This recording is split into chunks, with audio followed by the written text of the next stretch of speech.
नमस्कार। अगर मैं आपको ये बताऊं कि किसी लीग में भारत का नंबर 8वां है और बांग्लादेश का नंबर टॉप पर है, तो आपको थोड़ी देर के लिए हैरानी हो सकती है। लेकिन जो आईसीसी की वर्ल्ड सुपर लीग है, उसमें ऐसा ही हुआ है। बांग्लादेश टॉप पर है और भारत 8वें नंबर पर है। मैं आपको पूरी लिस्ट पढ़कर बताता हूं।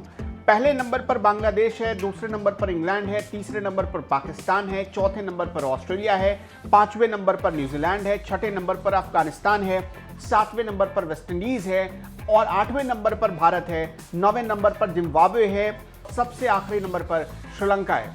हाल ही में बांग्लादेश ने श्रीलंका को हराया और इसके बाद बांग्लादेश टॉप पर पहुंच गया है, जिसमें इस मैच में जब आप देखेंगे जो बांग्लादेश और श्रीलंका के खिलाफ हो रहा था, इस मैच में 127 गेंदों पर 125 रन बनाए थे मुशफिकुर रहीम ने। और उसके बाद उनकी इसी पारी की बदौलत जो श्रीलंकाई टीम श्रीलंका के सामने 247 रनों का लक्ष्य था, लेकिन बारिश हो गई उस मैच में और बारिश के बाद जो 9 विकेट पर श्रीलंका की जो पूरी टीम है वो 141 रन ही बना पाई 40 ओवर खेलने के बाद। और इसके बाद जो है ये मैच हार गई श्रीलंका की टीम।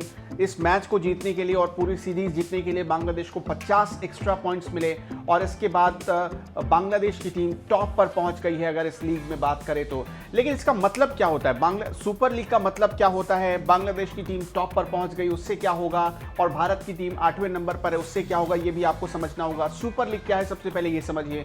सुपर लीग दरअसल एक सीजन के भीतर खेले जाने वाले मैचों की पूरी संख्या के हिसाब से जो टीम जितनी मैच जीतती है उसके हिसाब से उसको पॉइंट्स मिलते हैं। सुपर लीग में कुल 13 क्रिकेट टीमें शामिल होती हैं, जिनमें से एक टीम को अंतिम चैंपियन घोषित किया जाता है। जो सबसे टॉप पर रहने वाली टीम होती है, जो टॉप पर रहने वाली जो 7 टीमें होती हैं, वो भारत में होने वाले 2023 वर्ल्ड कप में क्वालिफाई करेंगी। भारत में चूंकि वर्ल्ड कप होगा 2023 में, तो भारत क्वालिफाई माना जाएगा। लेकिन जो बाकी की टॉप की 7 टीमें होंगी वही इस वर्ल्ड कप में क्वालिफाई कर पाएंगी। भारत मेजबान के रूप में, जिसने पहले ही 2023 के लिए वर्ल्ड कप में क्वालिफाई कर लिया है। खबर यह भी है कि भारत उन 7 टीमों में शामिल है जिनको विश्व कप में खुद जगह मिल जानी चाहिए, लेकिन अब नहीं रहा। पहले था लेकिन अब नहीं रहा, बल्कि अब वो 8वें नंबर पर चला गया क्योंकि बांग्लादेश की टीम टॉप पर पहुंच गई है। लेकिन इससे भारत को कोई खतरा नहीं है। शुरू की जो 7 टीमों के नाम मैंने आपको बताए हैं, वो 7 टीमें तो अभी के हिसाब से क्वालिफाई मानी जाएंगी। बहुत सारे मैच आपको ये ध्यान रखना होगा कि 2020 में बहुत सारे मैच नहीं खेले गए सुपर लीग के। दरअसल एक देश जब दूसरे देश से कोई मैच खेलता है तो वो भी मैच सुपर लीग के तहत आता है। सुपर लीग के बहुत सारे मैच रद्द हो गए, कई सारे टूर्नामेंट रद्द हो गए, इसलिए बहुत सारी टीमों को खेलने का ही मौका नहीं मिला। और उसमें बांग्लादेश ने कुछ मैचेस खेले हैं, इसलिए बांग्लादेश को फायदा भी हो गया और सीरीज भी जीत ली हाल में। लेकिन ये पॉइंट टेबल ऊपर नीचे अभी होगा क्योंकि 2023 आने में अभी वक्त है। जो टॉप की 7 टीमें होंगी वही क्वालिफाई करेंगी और चूंकि भारत में होगा तो इसलिए भारत भी क्वालिफाई माना जाएगा।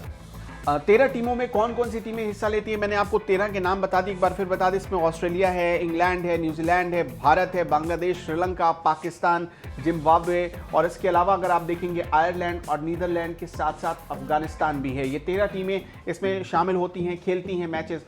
तो अब उन टीमों का क्या होता है जो 7-8 के नीचे रह जाती हैं। हमने आपको बताया 13 टीमें हैं, जो 5 टीमें बचती हैं उनके बीच उनमें से सिर्फ 2 टीमों को चुना जाना होता है, क्योंकि 2 टीमों के लिए ही जगह रह जाती है।